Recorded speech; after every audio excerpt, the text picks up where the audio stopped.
यो अब ठाउँ चाहिँ नि वसुन्धरा पार्क भनेर पोखरामा एकदम लेक साइड क्रिस्टल लजको अगाडि अवस्थित यस पार्कको नजारा सबैले देख्न सक्नुहुनेछ। यहाँ चाहिँ नि काफी धेरै मर्निङ वाक गर्ने ग्रुप र त्यस्तै यो ठाउँमा चाहिँ नि बिहानको स्वच्छ हावा लिन चाहने ग्रुपहरूको चाहिँ नि घुइँचो औरिरहेको हुन्छ। यहाँ हामी पनि क्याप्टेन केबी गुरुङ सोल्टी साहब र म चाहिँ नि यहाँ घुम्दैछौँ। यो चाहिँ नि लेक साइडमा अवस्थित फेवा लेकको नजारा तपाईँले देख्न सक्नुहुनेछ। त्यस्तै गरेर यी सबै यहाँ चाहिँ नि घुमफिर गर्ने ग्रुपहरू तपाईँले देख्न सक्नुहुनेछ। कतातिर कसरी कति मान्छेहरू यहाँ चाहिँ नि टाइम पास गरेछन्, स्वास्थ्य मेन्टेन गरेछ भन्ने कुरो तपाईँहरू आफैले देख्न सक्नुहुनेछ।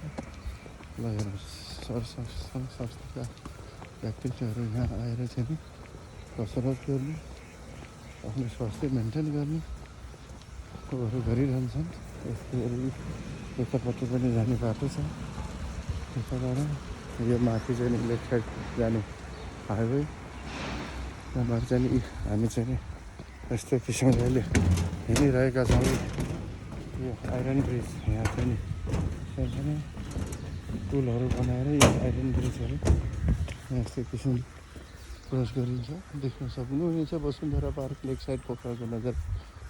अब यो अगाडि चाहिँ नि क्रिस्टल लज यहाँ पर्छ, तपाईँले देख्न सक्नुहुनेछ। र हामी चाहिँ नि आरामसँग यहाँ घुमफिर गर्दै यो ठाउँको नजारा लिँदै हामी घुमिरहेका छौँ। घुमिरहेका नै कि morning walk health is wealth भनेर।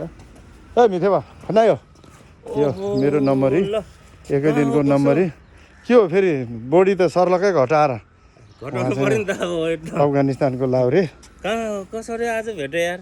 भेट्छ नि त कहिले कहिले। अनि तिमी तिमीलाई तिर्न म नजाने अब नजाने। ओके, यो मेरो टिभी सोल्टी 47,220 म 25 आइएम 25 है। त्यसरी हेर्ने यहाँ रापाकोटे सोल्टी है मेरो नम्बरी। क्याप्टेन केबी गुरुङ मेरो हिमालय गाडी पाटन गाडी पाटन ओके ओके ल। यस्तो गरी आज नम्बरी पनि भेट्यो यहाँ। उहाँ सापको चाहिँ नि दुर्लुङ है, दुर्लुङको गोलो पर्वत। यसरी यहाँ चाहिँ नि हामी चाहिँ यसरी घुमफिर गर्दै अहिले अब हामी लेक साइड पुग्नेवाला छौँ। लेक साइड अब पुगिसक्यो, यो एरिया सबै लेक साइडै हो, तर मेन रोडमा निक्लिनेवाला छ। सबैले देख्नु सक्नुहुनेछ यहाँको नजारा। त्यस्तै गरी दुकुर्नी त यसरी होइन नि राजा। दुकानको लागि अबको उमेर हजुरको माइन्डमा किलिङ पावर स्किल डेभलप हुन्न भने भाग्ने होइन, हार्ट एट्याक हुने खतरा हुन्छ। किन अब यति आरामसँग बसिसकेको शरीर लेग साइड यति आरामसँग बसिसकेको शरीर तपाईँको झ्याप्प शरीर माइन्डमा लोड आउँदाखेरिमा हार्ट एट्याक हुने खतरा हुन्छ। त्यस्तो हुन्छ क्या। यहाँ चाहिँ नि अहिले हामी लेग साइडतिर लागिरहेका छौँ। यो चाहिँ नि लेफ्ट साइडको नजारा सबैले देख्न सक्नुहुनेछ। यो यताको यो दिवार के हो भन्दा नि यति नराम्रो। यो चाहिँ नि राजाको दरबार छ यहाँ।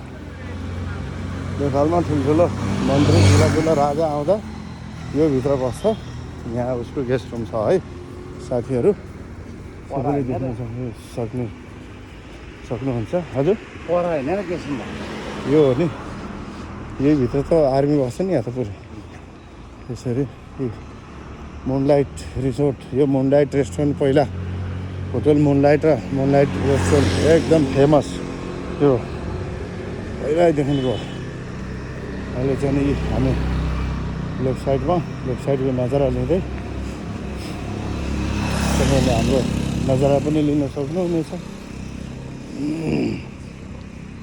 हामी चाहिँ नि लेक भ्यू रिसोर्ट यहाँ यस्तो फेमस छ लेक भ्यू रिसोर्ट, तपाईँले देख्न सक्नुहुनेछ नजारा।